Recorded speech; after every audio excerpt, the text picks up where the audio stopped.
Sir steel plant విషయంలో 11,440 కోట్ల package భారీ ప్యాకేజ్ విడుదల చేయడం ఓకే. స్టీల్ ప్లాంట్ పైన 8 సంవత్సరాలు పోరాడుతున్న వ్యక్తులు ఒకే ప్రశ్న అడుగుతున్నారు. ప్రైవేటీకరణ విషయంలో ప్రభుత్వం ఎందుకు క్లారిటీ ఇవ్వలేకపోతుంది? ప్యాకేజ్ ఇస్తున్నారు. స్వామి ఒక్క నిమిషం ఇంకా ఎన్నిసార్లు చెప్పాలి స్వామి? ఐఎమ్ సారీ, ఒక్క నిమిషం. చంద్రబాబు నాయుడు గారు చెప్పారు, కుమారస్వామి గారు చెప్పారు, నేను చెప్పా, ఇంకెంతమంది చెప్పాలి స్వామి? ఇంకెంత హామీ ఇవ్వాలి? అరే ప్రైవేటీకరణ జరగదని చెప్తే మళ్ళీ ఇంకా డౌట్ ఏంటి స్వామి? ఒక్క నిమిషం, మీరు ఏ మీడియా స్వామి? ఒక్క నిమిషం, మీరు కొంచెం చదవాలి స్వామి. ప్రైవేటీకరణ జరగదని చెప్పిన తర్వాత ఇంకేం డౌట్ స్వామి? నేను స్ట్రైట్ క్వశ్చన్ మిమ్మల్ని అడుగుతున్నా.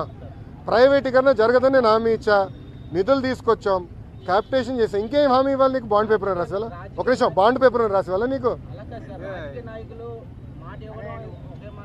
అరే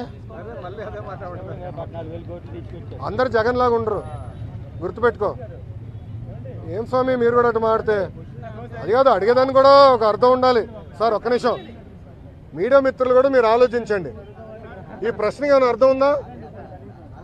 ఇప్పుడు నేను ప్రైవేటీకరణ జరగనీయనని నేను హామీ ఇచ్చా. 7 నెలల్లో ఎంపీ గారు పోరాటం వల్ల, ఎమ్మెల్యేలు పోరాటం వల్ల 1,600 కోట్ల రూపాయలు తీసుకొచ్చాం. భారతదేశం వ్యాప్తంగా అన్ని ఉక్కు ఫ్యాక్టరీలు ప్రైవేటీకరణ జరిగే సమయంలో విశాఖ ఉక్కుకే, కేవలం విశాఖ ఉక్కుకే 11,000 కోట్ల రూపాయలు ఎక్విటీ రూపంలో, నాట్ డెట్, ఎక్విటీ రూపంలో కేంద్ర ప్రభుత్వం తీసుకొస్తుంది. రాష్ట్ర ప్రభుత్వం కూడా సుమారుగా 2,000 పైచిలక కోట్ల రూపాయలు ఎక్విటీ రూపంలో తీసుకొస్తుంది. మళ్ళీ ప్రైవేటీకరణ అడుగుతాడు. ఈయన నాకే అర్థం అవుతుంది. నీకు ఎట్ట సమాధానం చెప్పాలి రప్ప? మీరే చెప్పండి, నాకు అర్థం. ఒక నిమిషం, నేను చాలా స్పష్టంగా దీని గురించి చెప్పదలుచుకున్నా. పిల్లలకి ఎలాంటి ఇబ్బంది లేదు ఈరోజు, ఎందుకంటే డైరెక్ట్ యజమాని అకౌంట్లో మేము వేస్తామని హామీ ఇచ్చాం. రైట్, ఆల్రెడీ ఫైనాన్స్ కూడా కేటాయించాం. ఓన్లీ ఇష్యూ ఏంటంటే కేంద్రం నుంచి దళితులకి కేంద్రం నుంచి డబ్బులు వస్తాయమ్మా, అది లింకింగ్ ప్రాసెస్లో అయిపోతుంది, త్వరలో రిలీజ్ అవుతుంది. సో డైరెక్ట్ అకౌంట్లో వేస్తాం. ఎవరు పిల్లల అకౌంట్, తల్లిదండ్రులకి ఎలాంటి ఇబ్బంది లేదు, వాళ్ళ పిల్లలు చదివించుకోవచ్చు, యజమాని అకౌంట్లో వేస్తాం.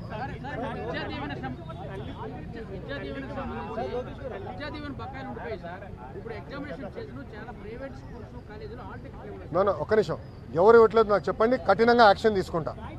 ఒక్క నిమిషం, నేను యాక్షన్ తీసుకుంటా. ఒక్క నిమిషం, నేను యాక్షన్ తీసుకుంటా. ఒక్క నిమిషం అమ్మా, నేను పూర్తి చేయనండి.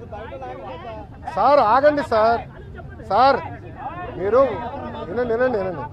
మేము కలెక్టర్ గారికి క్లియర్గా చెప్పాము, ఆల్ మేనేజ్మెంట్స్తో మాట్లాడమని చెప్పాము. ఎవరిని అట్లా చేస్తే కఠినంగా మేము యాక్షన్ తీసుకుంటాం, దాంట్లో ఎలాంటి సందేహం లేదు. పిల్లలు ఆగే ఎగ్జామ్ రాసుకోవచ్చు, డైరెక్ట్గా కాలేజ్ అకౌంట్లో డబ్బులు వేసే బాధ్యత మాది. ఓకేనా? ఇప్పుడు ఒక నిమిషం, గత ప్రభుత్వం, ఒక నిమిషం చప్పట్లు కొట్టే మనలో, గత ప్రభుత్వం సుమారుగా 3,000 కోట్ల రూపాయలు బకాయిలు పెట్టి